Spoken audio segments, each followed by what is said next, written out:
speed at which American industry has developed in the 19th century is the wonder of the world. The agrarian republic has become the leading industrial power on earth. But with growth have come new problems. More and more of this industry is consolidating itself in the hands of fewer and fewer people. In America in 1900, steel means Andrew Carnegie. Oil means John D. Rockefeller. Tobacco is dominated by James Dewey.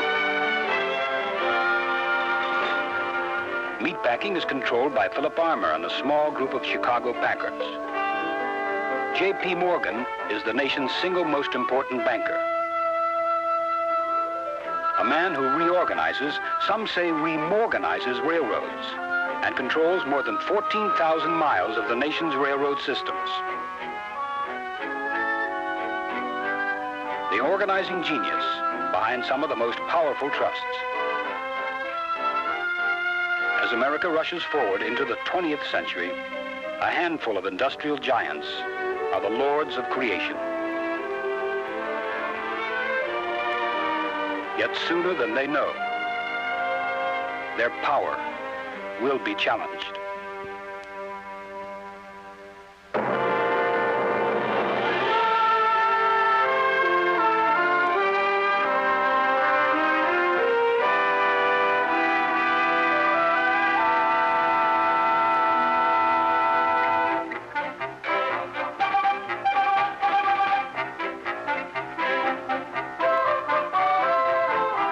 As America enters the 20th century,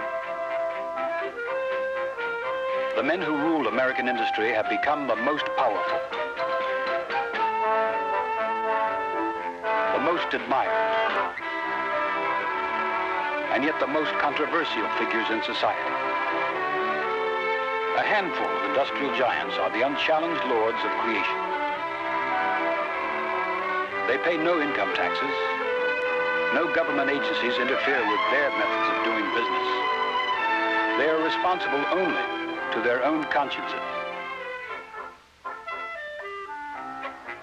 Andrew Carnegie preaches the gospel of wealth. J.P. Morgan sums it up when he says, God gave money to the Christian gentleman best able to handle it. A leading educator tells a college graduating class, I say that you ought to get rich, and it is your duty to get rich. Yet if some succeed, others fall short.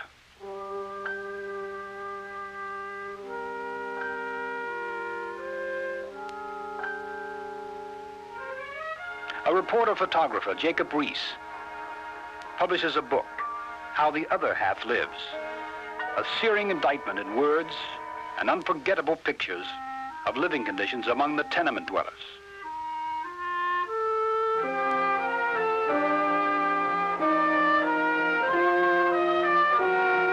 Without proper nutrition, living with the poorest of sanitation. Another writer estimates that 38% of these tenement dwellers suffer from tuberculosis. The suffering of the poor in the cities is matched by the worsening conditions of labor and the mounting problems of the farmer. The farmer feels like a poor relation at the table of the rich.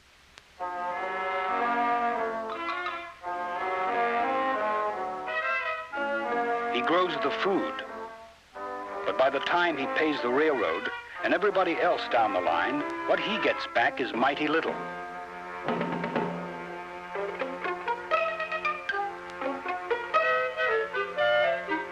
All across America, there is a growing feeling that something must be done to lessen the heavy burden placed on the ordinary people by the trusts. For every important need, the average man pays tribute to the trusts.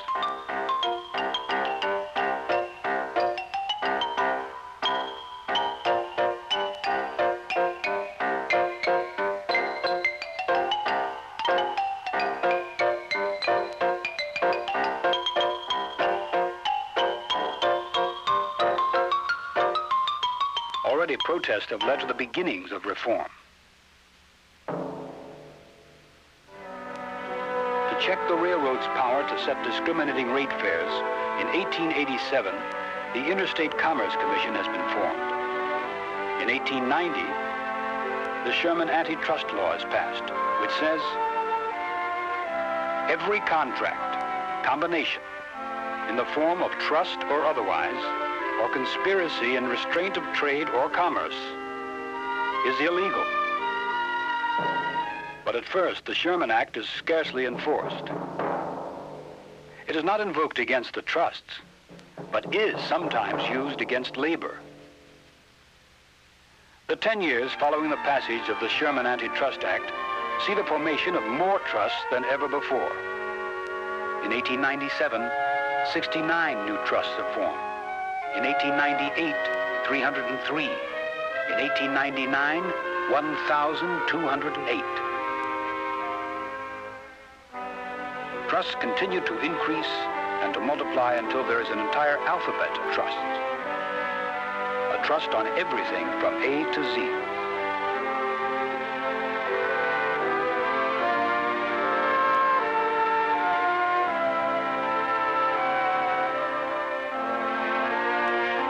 And the average man feels he will soon be paying tribute on the very air he breathes. The trusts have nothing to fear from the government. Under President McKinley, big business considers it has a license to do very much as it pleases. The president is pictured as the trust's little boy. And if the vice president grows too rambunctious, he can be sat upon. McKinley is pictured as feeling that the trusts don't really hurt the public. Critics add, they just skin and reskin the little man. By 1900, the trusts are more powerful than ever. Yet within a year, 3 apparently unrelated incidents will bring a turning point.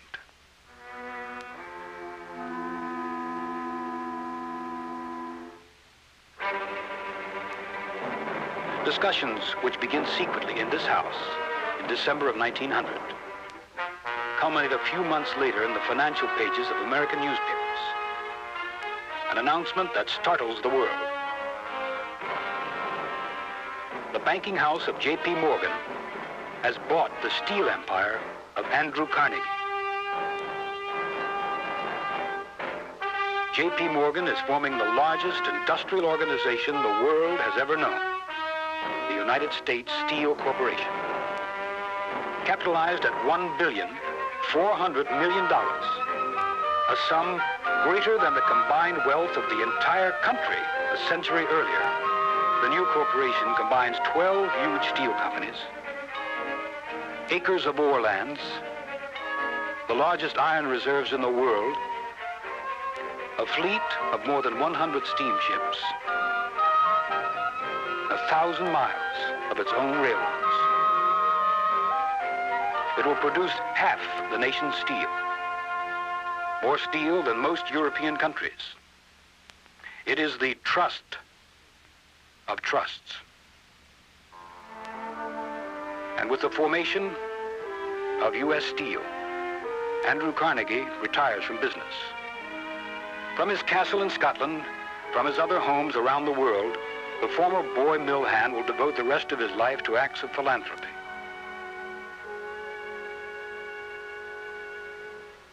J.P. Morgan stands supreme, the acknowledged ruler of the industrial giants. The public is staggered. Finley Peter Dunn's comic character, Mr. Dooley, says, Peter von Morgan calls in one of his office boys and says, take some change and run out and buy Europe for me. I intend to reorganize it and put it on a paying basis. Andrew Carnegie has received almost $500 million. Yet when he meets Morgan on a ship going to Europe, he jokingly says, Pierpont, I think I made a mistake. I should have asked for another $100 million. Morgan replies cruelly, And I would have paid it, sir.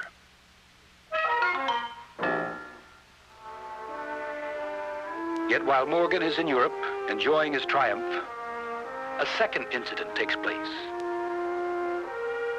To understand this, it is necessary to go back in history. James J. Hill has spent his adult life in building up the Great Northern Railroad. In time, he acquires the Northern Pacific Railroad. And only recently, with Morgan's help, he gets control of the Burlington Railroad.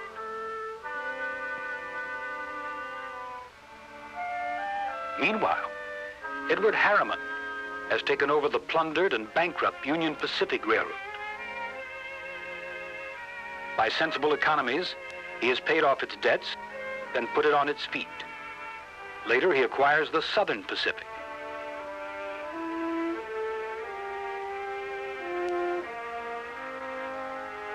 One giant controls railroads in the Southwest, the other controls transportation in the Northwest.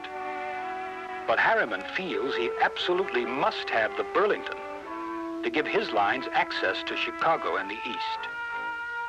He goes to Hill and asks for 1/3 interest in the Burlington and is flatly refused. Harriman vows vengeance. He conceives of a fantastic scheme. Instead of fighting for control of the Burlington, he will secretly buy Hill's own railroad and thereby control both. He finds an ally in John D. Rockefeller, who has been buying up transportation routes for his oil company. Backed by the Rockefeller fortune, Harriman and his bankers spend almost $80 million quietly buying up the stock of Northern Pacific. But the increasing activity in Northern Pacific stock begins to worry Hill. Something is pushing the stock beyond its normal worth. He orders a special train and the tracks cleared to speed to New York.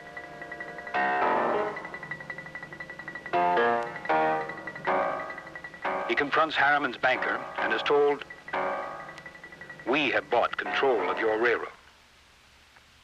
But Hill discovers his rivals do not yet have complete control. They own only 48%. He wires Morgan, the king of financiers, furious that his power is challenged, wires back, buy.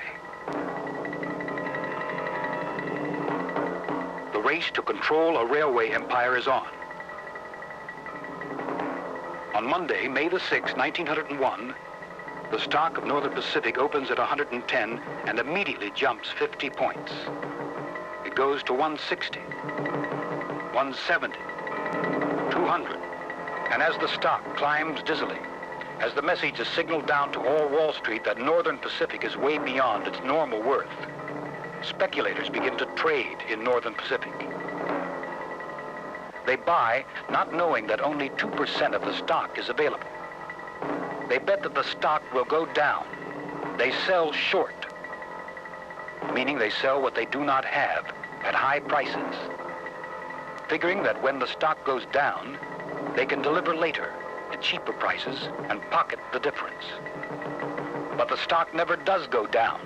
200, 300, 400, 500, 550.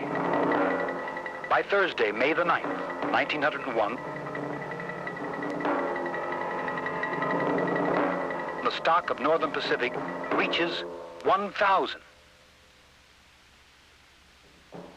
The speculators are caught like rats in a trap. To pay what they owe, they begin frantically to sell all their other stocks. They begin to sell United States Steel. They begin to sell Standard Oil. Now Rockefeller and Morgan are in danger as the market begins to crash. To prevent a panic, Morgan and his rivals declare a truce. The speculators are permitted to pay Harriman and Hill $150 a share for the stock they owe. To prevent a recurrence, Morgan remorganizes the railroads. He combines the Northern Pacific, the Great Northern, and the Burlington into a new trust which he calls the Northern Securities Company. Rockefeller, Morgan, and Hill will control transportation in the Northwest. To ensure peace, Harriman is made a director of the new trust. But now, trouble comes from an unexpected source. In September, an assassin's bullet takes the life of McKinley. An accident of history makes Theodore Roosevelt President of the United States.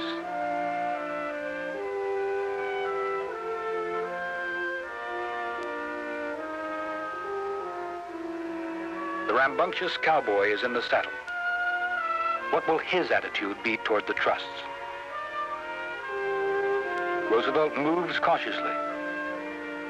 But on February 18th, 1902, his Attorney General declares that since it controls the railroads in 1/4 of the country, the Northern Securities Company is declared illegal.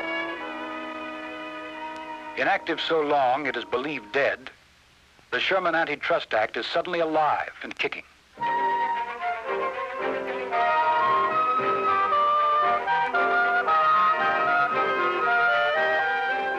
Morgan races to Washington to confront the president.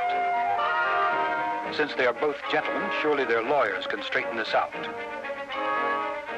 He says, "If I have done anything wrong, send your man to see my man, and they can fix it up." But the president stands firm. Reluctantly, Morgan asks the next question. "Are you going to attack the Steel Trust and my other trusts? Not unless we find out they have done something wrong." The battle is joined. For the first time, a president of the United States has challenged the power of the industrial giants. Roosevelt begins to mobilize public opinion. The question of the so-called trusts is but one of the questions we must meet in connection with our industrial system. We have the power, and we shall find a way out. The country wonders whether it has found a new hero to fight the system. The question is, who will run the country, and how? A few months later, when a strike takes place in the coal fields, the president faces another challenge. Conditions in the coal mining regions are desperate. In the company towns of Pennsylvania, the coal company is frequently the only employer, sole proprietor of the only local store, and landlord for the company houses. Under harsh conditions, miners work 12 hours a day for $8 a week. Immigrant boys break slate 12 hours a day for 35 cents a day.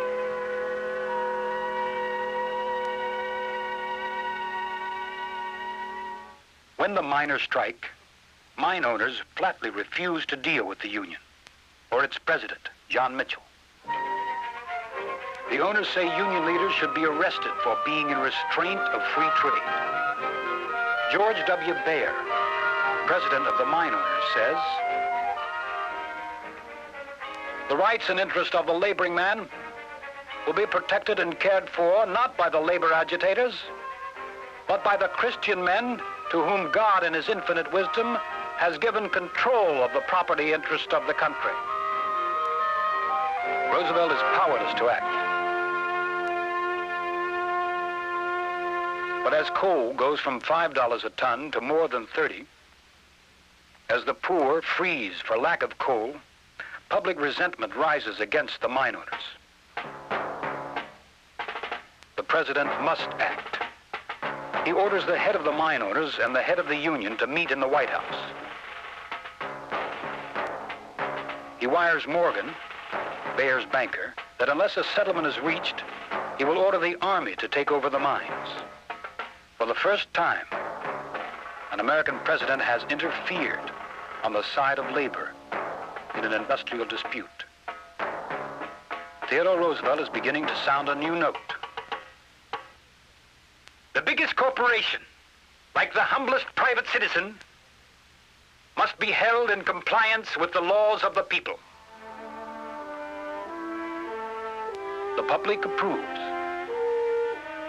And with a strong president fanning the winds of change, the industrial giants suddenly find themselves attacked by what seems to be an army of pygmies. McClure's magazine publishes a history of the Standard Oil Company. Ida Tarbell's report, which exposes the ruthless methods of the company to secure freight advantages to destroy competition. Now one expose follows another. Books like Russell's The Greatest Trust in the World, exposing the beef trust, sell in the tens of thousands. Upton Sinclair's The Jungle reveals sickening unsanitary conditions and lack of concern for public health in meat packing. Together with a newspaper series showing the dangers of patent medicines, which the authors call the Poison Trust, it leads to the passage of the Pure Food and Drug Act. Other writers describe other conditions. Lincoln Steffens writes The Shame of the Cities, exposing graft and corruption in municipal government. Marie von Vorst and her sister write The Woman Who Toils, describing women who labor 10 to 12 hours a day for less than $1 a day. They write of children 8 to 10 years of age, already prematurely old, working long hours for pennies. The public is outraged, and Roosevelt says, "The great development of industrialism means that there must be an increase in the supervision exercised by the government." Theodore Roosevelt is pictured as swinging his big stick against the trust and laying them low right and left. Actually, he moves slowly and cautiously. But once the principle is established that the government has a legitimate right to restrain and to regulate, other presidents continue to battle the trusts.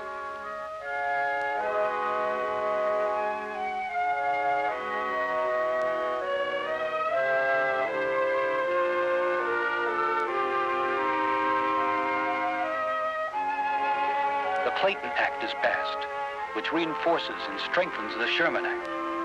A system of income taxes to restore a more equitable sharing of wealth is introduced.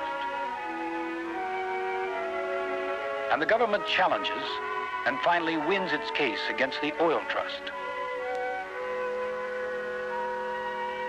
Standard Oil, which at one time controlled 95% of the nation's oil, is ordered to dissolve into competing companies.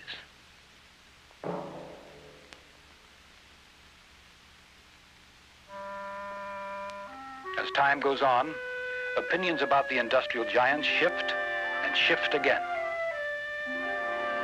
To some, they are robber barons. To others, they are pioneers and humanitarians whose energy and vision helped build a nation's industry. Some made great fortunes and then gave them away to create foundations dedicated to the elimination of disease, to the furthering of American education, to promoting the welfare of people all over the world. In time would come a more balanced judgment. Neither heroes nor villains, the industrial giants were the product of their times, who responded to the expansive spirit of the times.